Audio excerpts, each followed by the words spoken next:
ఆమె ఓ బ్యూటీషియన్, అతను ఓ పూజారి.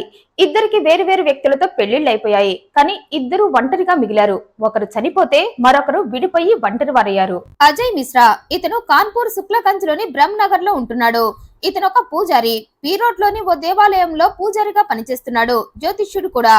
ఇతనికి పెళ్లైంది, కానీ భార్యతో కలిసి లేడు. కారణం వీరిద్దరి మధ్య సఖ్యత లేకపోవటమే. కాలం గడుస్తున్న కొద్దికి వీరి మధ్య దూరం పెరుగుతూ వచ్చింది. అందుకే తామిద్దరం ఇక మీదట కలిసి జీవితాన్ని కొనసాగించలేమనుకున్నారు. అందుకే ఇద్దరు విడాకులకు అప్లై చేశారు.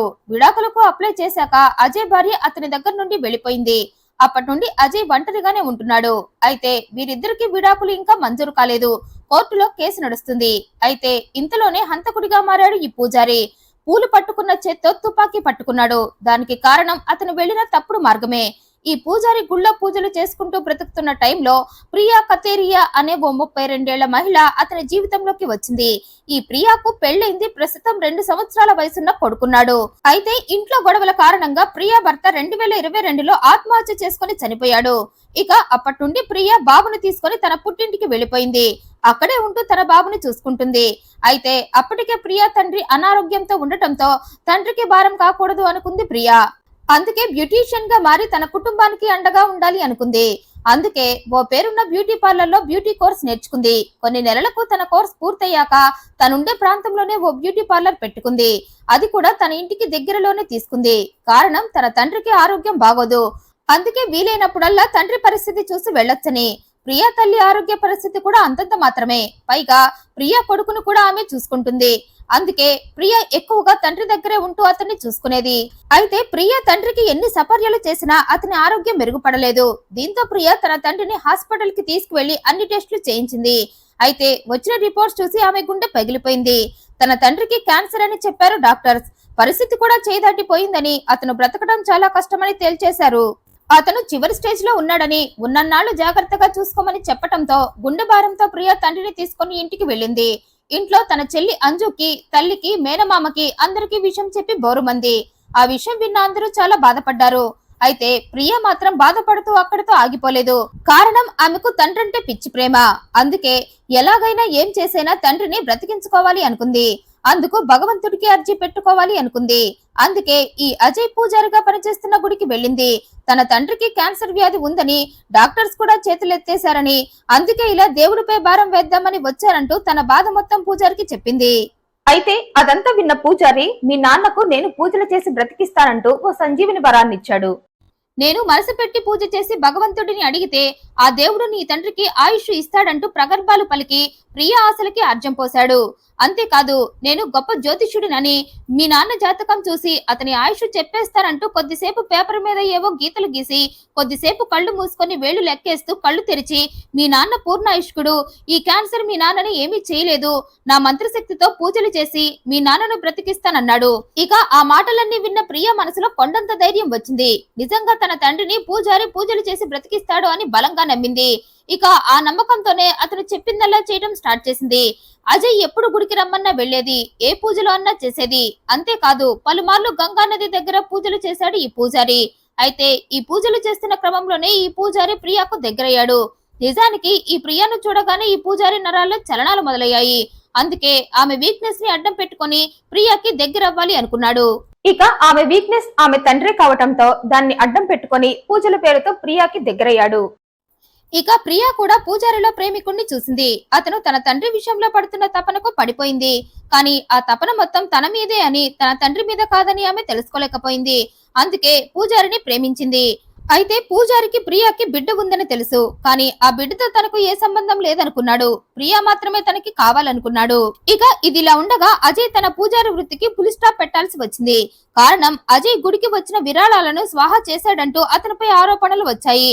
అజయ్ గుడి సొమ్ముని దొంగతనం చేశాడంటూ ఆరోపణ రావడంతో మేనేజ్మెంట్ అతన్ని ఆ గుడి పూజారిగా తొలగించింది. అయితే ఈ విషయం ప్రియాకు తెలిసింది. అయినా ఆమె పూజారినే నమ్మింది. ప్రేమించింది కదా మరి, అన్యాయంగా తనపై ఆరోపణ చేశారు అని ప్రియుడు చెప్పగానే నమ్మేసింది. పైగా అలాంటివి పట్టించుకోకంటూ ప్రియుడికి ధైర్యం చెప్పింది. నీకు నేనున్నానంటూ భరోసా ఇచ్చింది. అయితే అప్పటికి ఇద్దరు ఒంటరిగానే బ్రతుకుతూ ఉండటంతో ఈ ఇద్దరు తమ ప్రేమ విషయం ఇంట్లో వాళ్లకు చెప్పి అజయ్ తన భార్యతో విడాకులు తీసుకున్నాక ప్రియాని పెళ్లి చేసుకుంటానని చెప్పాడు.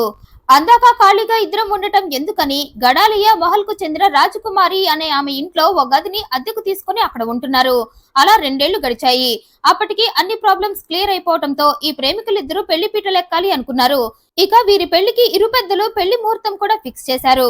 2025 ఫిబ్రవరి నెలలో వీరిద్దరికి పెళ్లి చేయాలి అని నిర్ణయించారు పెద్దలు. అయితే ఈలోపే హత్య జరిగింది. పెళ్లి జరగాల్సిన ఇంట్లో శవం లేచింది. పెళ్లి కూతురుగా ముస్తాబు కాకముందే ప్రియాని పాడెక్కిచ్చాడు పూజారి. కారణం ప్రియాపై అనుమానం. ప్రియా తనతోనే కాకుండా వేరే మగాడితో ఎవరితో అయినా ఉంటుందేమో అని. తనకు పడ్డట్లే ప్రియా వేరే మగాడికి ఎవరికైనా పడి ఉంటుందేమో అని. ఆ విషయం ప్రియా తన దగ్గర దాస్తూ తనని మోసం చేస్తుందేమో అని ప్రియాని అనుమానించాడు. ఇక ఆ అనుమానంతోనే ప్రియాతో గొడవ పడటం స్టార్ట్ చేశాడు. ఎందుకు ఇలా అనుమానిస్తున్నావు? నిన్న మొన్నటి దాకా బాగానే ఉన్నావు కదా, సడన్ గా ఏమైంది నీకు అని ప్రియా ఎన్నిసార్లు ఎన్ని రకాలుగా చెప్పినా పూజారి వినిపించుకోలేదు. ఆమె బ్యూటీ పార్లర్ కి వెళ్ళినా అనుమానించేవాడు. పార్లర్ పేరుతో లోపల ఆమె ఏం చేస్తుందో ఎవరితో ఉంటుందో అనుకున్నాడు. అందుకే ప్రియాని నీడలా ఫాలో అవుతూ ఆమెను మానసికంగా టార్చర్ చేయటం స్టార్ట్ చేశాడు. అయితే అప్పటికే పెళ్లి ముహూర్తం కూడా ఫిక్స్ అయిపోవటంతో ప్రియా ఈ టైంలో నువ్వు ఇలా అనుమానించడం ఏంటంది? ఇలాంటివి మనసులో ఉంటే మనం పెళ్లి చేసుకుని హ్యాపీగా కలిసి బ్రతకలేమంది. అందుకే అనుమానాన్ని వదిలేమంది. కానీ నిన్నైనా వదిలేస్తా, కానీ నీ మీద నాకున్న అనుమానాన్ని మాత్రం వదలను అంటూ మళ్ళీ ఆమెతో గొడవపడి వెళ్లిపోయాడు పూజారి. అయితే అలా వెళ్లిన పూజారిని అలానే చూస్తూ ఉండిపోయింది ప్రియా. అతనిలో వచ్చిన మార్పుని భరించలేకపోయిందామె. అందుకే ప్రియ పూజారిని మార్చుకోవాలని అతనింటికి వెళ్ళాలి అనుకుంది. ఆ క్రమంలోనే 2025 జనవరి 18న ప్రియ పూజారి ఇంటికి వెళ్ళింది. అయితే అక్కడికి వెళ్ళాక కూడా మళ్ళీ అదే విషయంపై పూజారి ప్రియాతో గొడవపడి ఆవేశంగా లోపల దాచుకున్న తుపాకీని బయటకు తీసి ప్రియాను కాల్చేశాడు. దీంతో ప్రియ చనిపోయింది. అయితే తుపాకీ పేలిన శబ్దం విని ఆ ఇంటి ఓనర్ రాజకుమారి అక్కడికి వచ్చింది. ఆమె వచ్చేసరికి ప్రియ రక్తపు మడుగులో చనిపోయి కనిపించింది. ఆమె పక్కనే పూజారి చెప్పులు లేకుండా శబ్దం చేయకుండా నడుస్తూ కనిపించాడు. దీంతో వెంటనే ఆమె ఆ విషయాన్ని పోలీసులకు చెప్పింది.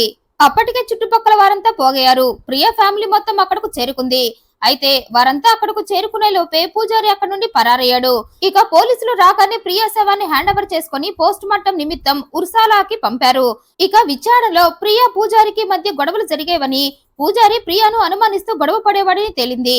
ఆ గొడవల వల్లే పూజారి ప్రియాని కాల్చి చంపి పారిపోయాడని కన్ఫర్మ్ చేసి పరారీలో ఉన్న పూజారిని పట్టుకునే ప్రయత్నాలు చేస్తున్నారు పోలీసులు.